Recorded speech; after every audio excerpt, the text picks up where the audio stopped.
Olá, amigos queridos do canal do Olhos Bem Abertos, sou a Anísia Unten e estamos aqui juntos novamente para prosseguirmos nessa viagem com Jesus. É importante ressaltar que esta viagem que fazemos com Jesus, ela tem uma importância muito intensa dentro daquilo que nós chamamos de evolução. Para evoluirmos moralmente e espiritualmente, nós temos sim que entender esses ensinamentos ou essas orientações que o nosso mestre nos dá. Mas antes eu quero pedir para vocês deixarem o like, deixem seus comentários e compartilhem o vídeo. Então vamos, na nossa viagem, vamos continuar. É uma viagem muito realística, não é uma viagem fantástica, ela é realística. Como nós vimos, até agora Jesus falou de uma forma metafísica. Quando ele falou sobre as bem-aventuranças, ele chama, né, o homem, ou a criação, né, humana, para o discernimento, né, para sair de um plano onde existe assim uma cegueira em relação à nossa real condição. Quando Jesus ele traz as bem-aventuranças, ele já vem falar para um homem ou para uma civilização que já havia perdido o foco, que não estava mais olhando para a direção correta. Então ele vem e abre a sua vida missionária através das bem-aventuranças, onde há o chamamento, né? Há o chamamento para a nossa felicidade, para aquilo que nós procuramos ardentemente e muitas vezes não encontramos porque estamos do lado oposto ou da direção oposta aonde está a felicidade. Friso sempre que felicidade não é uma alegria repentina, não é um estado eufórico. Felicidade é uma constância que nós trazemos dentro de nós, não importa o grau da prova que estejamos passando, das dificuldades, a felicidade está lá. Ela permanece incólume. Não há como nós buscarmos a felicidade de uma outra forma. Infelizmente, ainda tem muitas pessoas, né, que acham que felicidade é estar alegre, né, que é um pico. Não, felicidade é uma linha, né, que é inalterada pelos fatos da vida. Isso posto, vamos para o nosso texto de hoje, né? Em Mateus 5, nos versículos 19 e 20, nós temos lá que Jesus falou, né? Qualquer, pois, que violar um desses menores mandamentos e assim ensinar ao homem ou aos homens, será chamado menor no reino dos céus. Aqueles, porém, que as cumprir e ensinar será chamado grande no reino dos céus. Porém, vos digo que, se a vossa justiça não exceder a dos escribas e fariseus, de modo nenhum entrareis no reino dos céus. Então, como nós percebemos, a partir de agora, Jesus começa a chamar a atenção. Eu digo assim, que é quando ele olha nos olhos, né, e começa a mostrar o que estava certo e o que estava errado, o que deveria ser feito no certo, no justo, e aquilo que acontecia dentro da injustiça ou do modo incorreto de ser. Então, Jesus fala assim, né, No episódio anterior, nós vimos que Jesus, ele fala que nada, nada, nada, nada se omitirá da lei, né? Em verdade vos digo, que nós vimos a semana passada, que até que a terra, ou o céu e a terra se passem, nem um jota, ou nem um tio se omitirá da lei, sem que tudo se cumpra. Então, tudo vai ter que estar devidamente no seu lugar correto para um novo momento que nós estamos aguardando. Então, nada vai se omitir da harmonia da criação, nada vai sair dentro desse conceito harmônico universal, né? Porque até as menores coisas, as pequenas coisas, terão que ser ajustadas dentro do mundo justo. Eu não vou falar mundo justo, eu vou falar consciência justa. Porque, como nós vamos ver, Jesus ele vai falar qualquer pois que violar um destes menores mandamentos e assim ensinar aos homens, será chamado o menor no reino dos céus. Então, Jesus aí ele vai falar individualmente, né? Porém, né, aquele que ensinar ou violar esses menores mandamentos, né, será chamado o menor no reino dos céus. Então, a lei do Criador, como eu já falei, é só harmonia. Para nós atingirmos a harmonia, né, num contexto geral, teremos que respeitar vários mandamentos.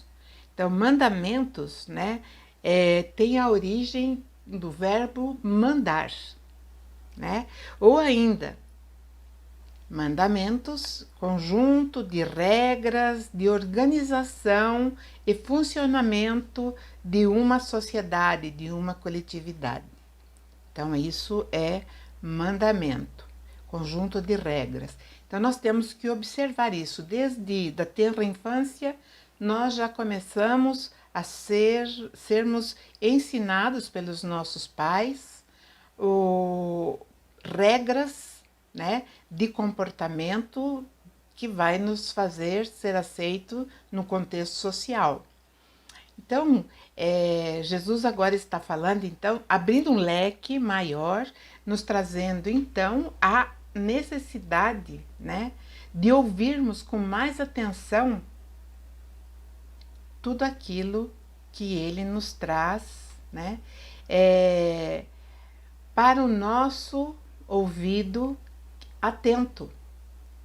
Nós temos que ter ouvidos de ouvir, Jesus sempre falou isso, né? E saber realmente qual é o lado da verdade. Então, como Jesus agora ele vai falar para nós, né,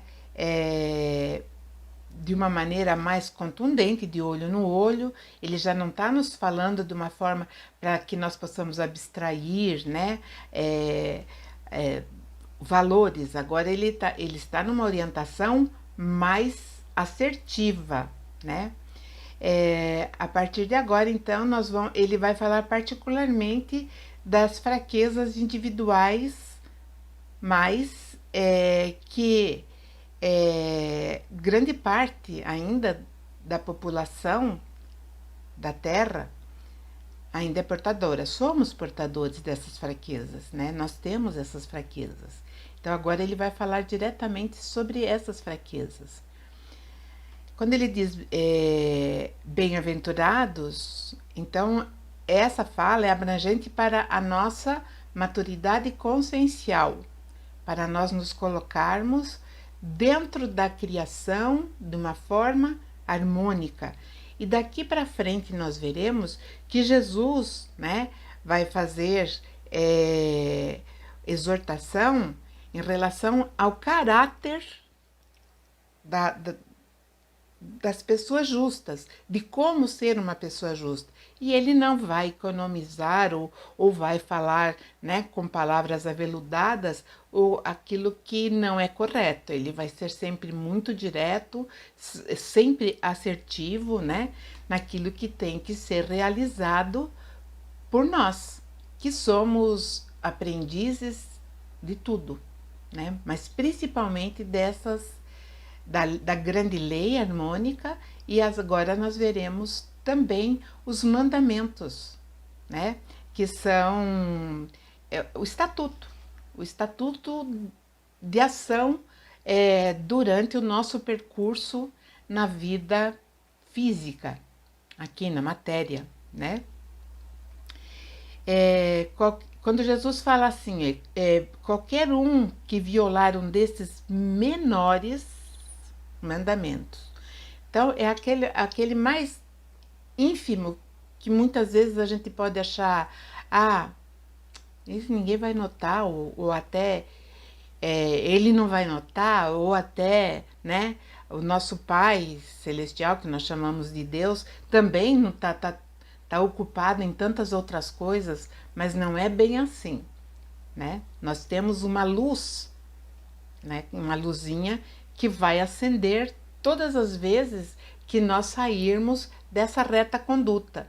E essa luz, eu sempre digo, é uma luz que não é boa, né? É uma luz de alarme, é uma luz que vai mostrar que nós estamos caminhando contra ou na contramão da harmonia universal. Então, a partir de agora, nós vamos ter todas essas orientações, né? Já fomos avisados que seremos consolados, que herdaremos a terra, enfim, né? Jesus já falou as benesses que teremos, mas daqui para frente nós teremos agora que entender aquilo que contraria a grande lei universal. Então Jesus fala assim, né? Aqueles que ensinar.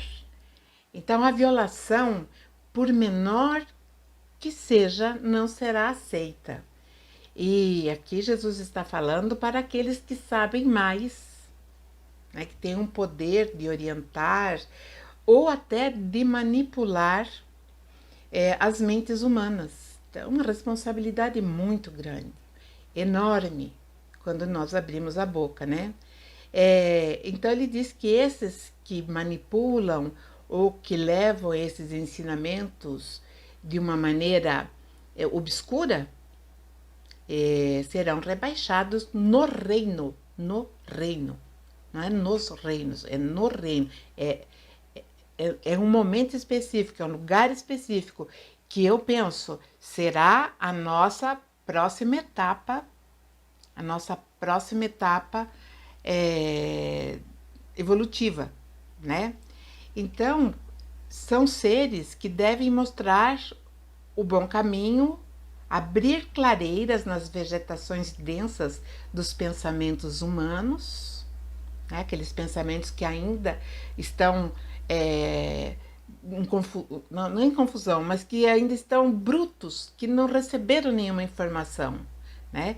Que são capacitados para essa missão, mas infelizmente espalham a confusão, propagam mentiras e adoecem corpos, evidentemente, os espíritos também, né? Quando eu falo em espírito, ou o corpo e espírito, estou falando que a essência, a inteligência, aquilo que é vivo, né, é o espírito, mas temporariamente ele precisa de um corpo para a sua manifestação. Essa manifestação que nós dizemos encarnação. E quando a essência, que é o espírito, que sou eu, né, sou eu, a minha identidade, o meu caráter, quando eu me atrapalho, quando eu estou confusa, quando eu estou ouvindo mentiras ou estou propagando, né, mentiras, então eu vou adoecer o meu corpo físico, que é o equipamento necessário para a minha manifestação enquanto, né, estou caminhando na matéria. E isso uma coisa que nós vemos acontecendo no mundo, né, em grande profusão, e essas ideias, esses ensinamentos errôneos, né, desses mandamentos, eles vão trazer um enorme prejuízo para a economia universal.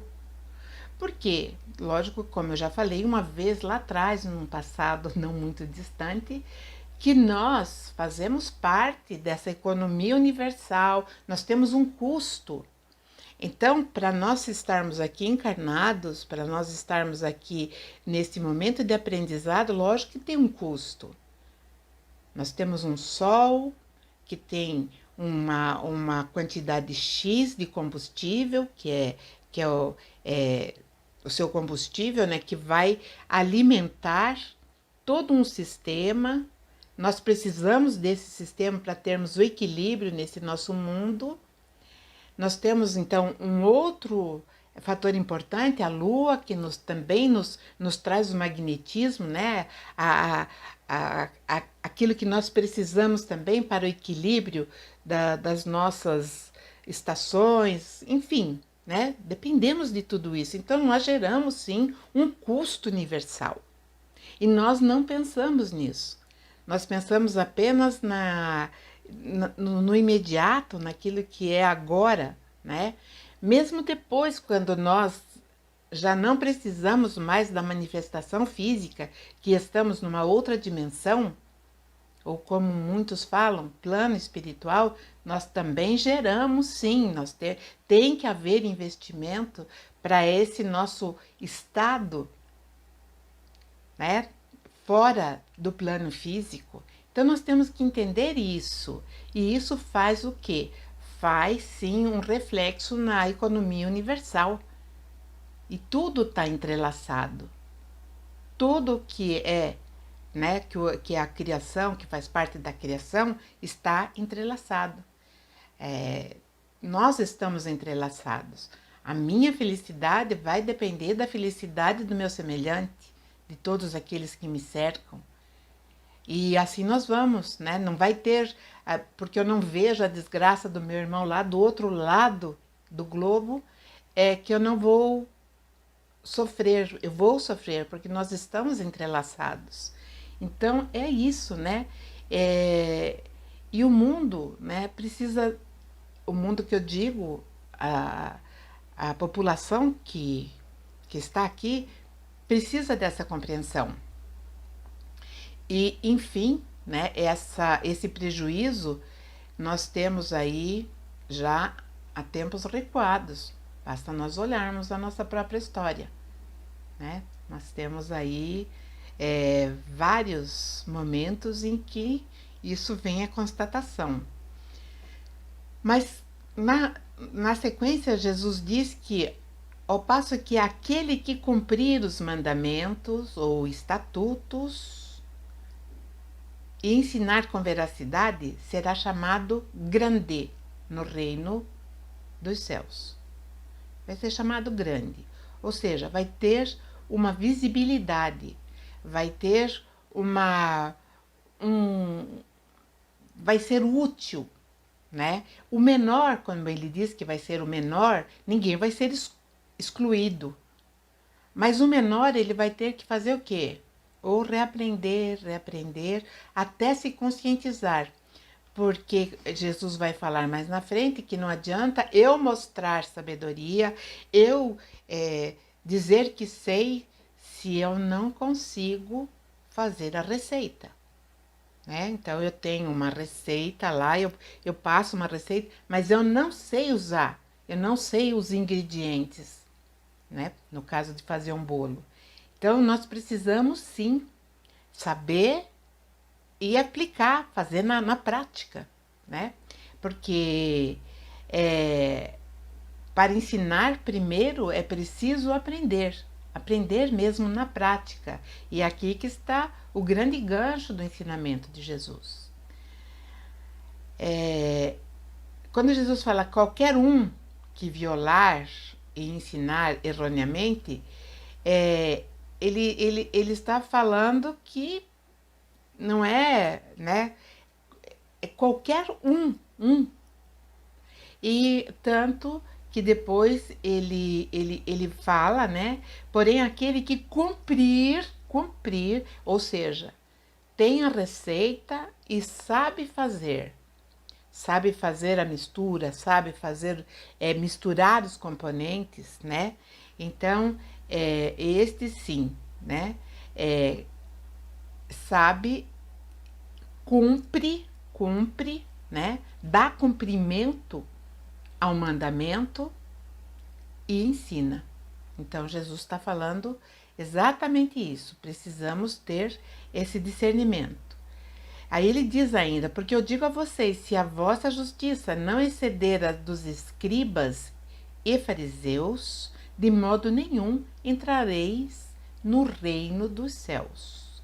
Então a lição agora é num contexto geral, nós temos que entender isso, né? Nós teremos que exceder o conhecimento ou a sabedoria dos escribas e fariseus. Então vamos ver porque Jesus tocou, né, nessas duas classes que serviam dentro do templo de Yahvé, né, lá em Jerusalém. Os escribas eram aqueles que liam e interpretavam os mandamentos. Faziam outras coisas, registravam, copiavam, né? Mas em primeiro plano, eles liam e interpretavam. Ou seja, eles tinham que interpretar para dar conhecimento, né? Aí ele vai falar de uma segunda classe, que os fariseus, né? Os fariseus, eles surgiram aproximadamente 200 anos antes da Era Comum, como nós dizemos mais simplesmente, antes de Cristo, né? E eles viviam em estrita observância dos mandamentos lá atrás, e eram autoridades da Torá e da Tanakh, que para nós, né, a Torá são os primeiros 5 livros, isso dentro do judaísmo, os primeiros 5 livros, né, de Moisés, que são considerados de Moisés, e o Tanakh são os profetas, são os salmos, enfim, né, a outra parte, que equivale ao nosso Antigo Testamento. Com o tempo, né, essas duas classes sociais, tanto os escribas como os fariseus, eles se corromperam e eles eram exigentes em relação aos outros. Os outros tinham que cumprir, os outros tinham que fazer, eles não. E Jesus combateu-os, né? Jesus combateu-os veementemente porque eles não podiam exigir uma coisa que eles não podiam fazer. E aí, né, nós vamos ver que mais tarde ele vai ter, né, vai de frente mesmo, ele vai colidir com esses valores que foram estabelecidos pelos escribas e fariseus, né? Que com o passar do tempo viviam nas aparências, né? E por isso foram chamados de falsos por Jesus. E eles desviaram-se daquilo que era justo, agiram com astúcia, dissimularam, né? Fingiram. Então, esse aqui é a nossa reflexão para a semana, né? De tudo aquilo que nós fizermos ou aquilo que nós passarmos, porque nós vamos passar, nós vamos ensinar de várias formas. O ensinamento ele é de várias formas. Na prática mesmo, ali na parte pedagógica, né, onde você vai levar um valor ou um conceito para aquele que não sabe começar a absorver. E Outro também, né, que é outra forma de passar ensinamento, é a ação, é a maneira de agir, é como fazer, é o exemplo, né? E aí nós vamos ver que nós estaremos dentro, sim, do mundo que tem que ser colocado. O mundo, enquanto civilização, tem que ser colocado dentro desses padrões harmônicos, que é justiça. E a justiça é a reta conduta, é ser aquilo que nós somos em todos os lugares. Não usarmos a máscara, porque depois nós vamos falar da hipocrisia. Não usarmos a máscara, sermos autênticos em todos os ambientes. E nós falaremos mais sobre isso. Na próxima semana estaremos juntos. Fiquem na paz, tenham uma ótima semana, produtiva, feliz e um beijão. Até mais.